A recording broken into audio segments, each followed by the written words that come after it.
What's up, everybody? We are back. John Delarose here, delarose.com. That's DELARROZ.com. Head over there and grab a science fiction novel for free and a graphic novel for free when you sign up for my newsletter. Pretty great. Good deal. All right. This is Star Trek Nero. And I know I'm about as excited about that concept in general as you are.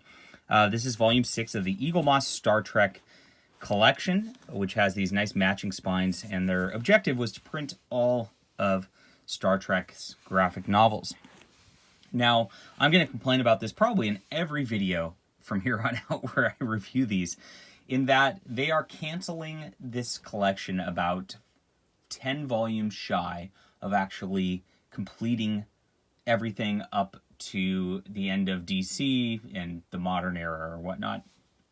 So it absolutely annoys me that they spent their early collections collecting things like Nero and the adaptation for the 2009 graphic novel, or movie, rather, and did this whole J.J. Abrams universe and got those all collected, but didn't bother to get the old DC stuff collected early on. The old stuff's what everybody wants. I mean, let's be honest. So this is, kind of tragic. And we're starting from there. This is written by Tim Jones and Mike Johnson and drawn by David Messina. It's based on a part of the background from screenwriters of the movie. And so you get this whole backstory about Nero, which was hinted at in a book called Countdown for a little bit, which actually took place before whatever happened at the start of that movie to, blow up the timeline or whatever. But this is after he goes back in time and makes his preparations with the Romulans and all that in order to enact his revenge, which comes, of course, in the movie itself. So we watch this here. He actually goes to Rurpenthe, which is the Star Trek 6 prison, and gets caught up in there before getting busted out after a fight with the Klingons, and then starts to enact his revenge. Spock is coming, as we know. And so it continues here. He actually interacts with old Spock, deals with these Klingons. You get a pretty nice battle stuff. This is some pretty good action here. It's just hard for me to care about this timeline, and I think they did a pretty decent job of keeping the pacing going, doing decent dialogue. Mike Johnson's actually a pretty good writer.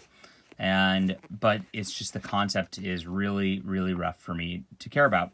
And it just stops at the point where it goes to the next movie. All right. I guess it creates all those different timelines and shows a little more depth, because the Abrams movies really show no depth whatsoever. So that's nice. I mean, this is just, it does make that universe better, which actually, I guess, means it does its job. But why I read these for real is each volume has a gold key issue, and this is gold key number 6 here, When Planets Collide. And as you can see, this is just Silver Age goodness in its finest form. And there are just a couple planets here, and they're on a collision path. And both planets, the Enterprise crew doesn't realize that they're aliens on there. They think they're uninhabited at first, and they beam down to blow some stuff up to send them off their paths, and then they realize there are actually people on both of them, and then they have to come up with a new solution to do this. So they come up with this giant repulsor magnet thing after some epic little battles here with some strange creatures, which is fun. And that's the deal. Great storyline. I mean, it's implausible science fiction, but it is pulp at its finest right here. Just happy, fun stuff. I'm so glad I read this. There are some inconsistencies with Star Trek. You can see they kind of just don't quite get the colors of the uniforms right. The people kind of look like them, and they don't quite talk like the show. I feel like he really didn't watch the show so much when making these. But it is what it is. It is what it is, and honestly, this is just fun comics, and if you just take it on its own, every gold key issue's just been worth the read of these so far. Fun stuff. All right. I honestly, for a concept that I don't care about and was not interested in, they did a pretty good job with this Nero backstory. It was pretty fun. Art's pretty nice, and the gold key issue sets it over the top. So I will give this an 8 out of 10. Good stuff for Star Trek. My 6th graphic novel review here, and we'll continue on with the series as I read them. We will be back soon, guys, so hit that like and subscribe button. Talk to you later.